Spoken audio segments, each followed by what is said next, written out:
السلام عليكم ورحمة الله وبركاته. معكم معتز في قناة حكاوي تاريخ.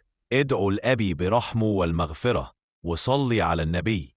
والفيديو ده بمناسبة افتتاح المتحف المصري الكبير. تعال نشوف الانترو وبعدها نبدأ القصة. النبوة جاء الرمز جمد النبوة جاء. يلا يا عزيزي نبدأ القصة. اسمع يا سيدي، زمان قوي قبل ما يكون في موبايل ولا نت ولا حتى قهوة سادة، كان المصري القديم بيصحى مع الفجر يشرب شوية نيل ويقول يلا نبني حضارة. في الأول الدنيا كانت فوضى، كل واحد بيعبد حاجة، واحد للشمس، واحد للبقرة، واحد للتمساح، لحد ما جه راجل كده قال يا جماعة احنا نعيش بنظام ولا ايه؟ ومن هنا بدأت أول مملكة في التاريخ، الملك مينا نارمر. أول واحد قال مش هينفع الشمال لوحده والجنوب لوحده، فقام لماهم سوا وبقى أول موحد لمصر. يعني الراجل ده أول واحد يعمل فكرة التحالف قبل ما تطلع في السياسة. وده من أوائل الملوك اللي المتحف الكبير بيحكي لك عنهم من خلال المعروضات الأولى في القاعة الرئيسية. بعدها الدنيا بدأت تظبط، المصري قالك أنا مش هعيش وخلاص، أنا هسيب أثر. ومن هنا بدأت فكرة بناء المقابر والمعابد، وظهرت عبقرية إمحوتب، الراجل اللي صمم هرم زوسر المدرج، وده موجود تمثاله في المتحف كرمز لأول مهندس عبقري في التاريخ. الملك خوفو اللي قالك أنا مش هعمل مقبرة عادية، أنا هعمل العجيبة الوحيدة الباقية من عجائب الدنيا. فبنى الهرم الأكبر، ولما حد سأله ليه كبير كده يا مولاي، قال لهم عشان التاريخ ما يقدرش ينساني. ودلوقتي تمثاله الصغير الجميل من أقدم القطع اللي هتلاقيها في المتحف. الملك خفرع ومنقرع أولاده كملوا على نفس الطريق، قالوا إحنا مش هنسيبها لأبويا لوحده، فبنوا أهراماتهم وسابوا تماثيل عظيمة، منها تمثال أبو الهول اللي حارس الجيزة الأسطوري. تماثيلهم كلها بتحكي عصر القوة والعظمة. المصريين بعد كده دخلوا على مرحلة الفن والهندسة والتعليم، كتبوا هيروغليفي وعملوا أول تقويم وأول عملية تجميل.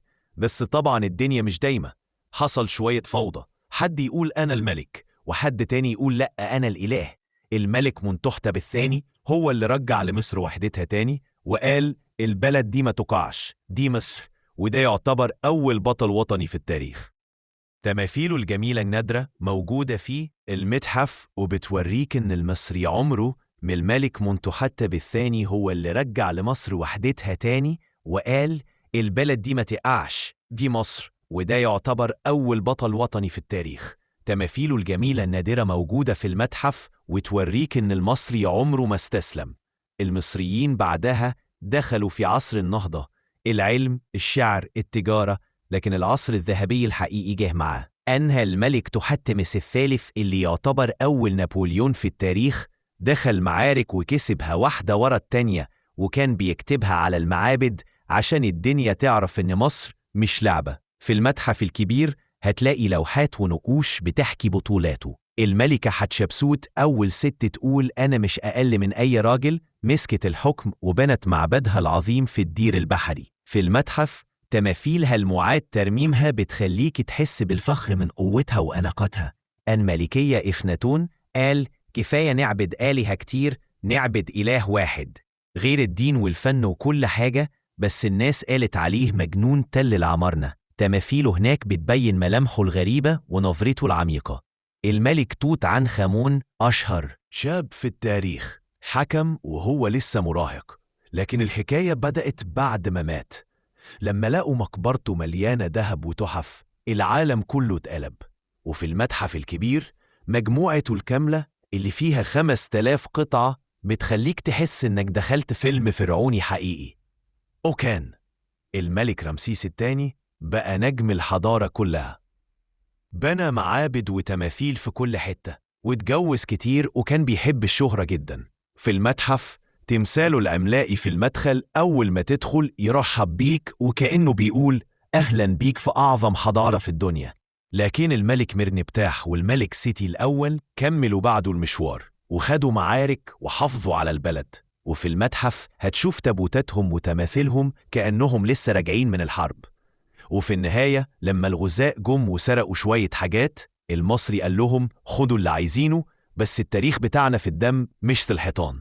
الخلاصة: من مينا اللي وحد مصر لحد رمسيس اللي بنى مجدها، ولحد النهاردة لما تروح المتحف الكبير وتشوف تماثيلهم هتحس إن الحضارة دي لسه عايشة وبتتنفس جوه كل مصري. وهنا خلصنا القصة، وما تنسوش الاشتراك واللايك وسن.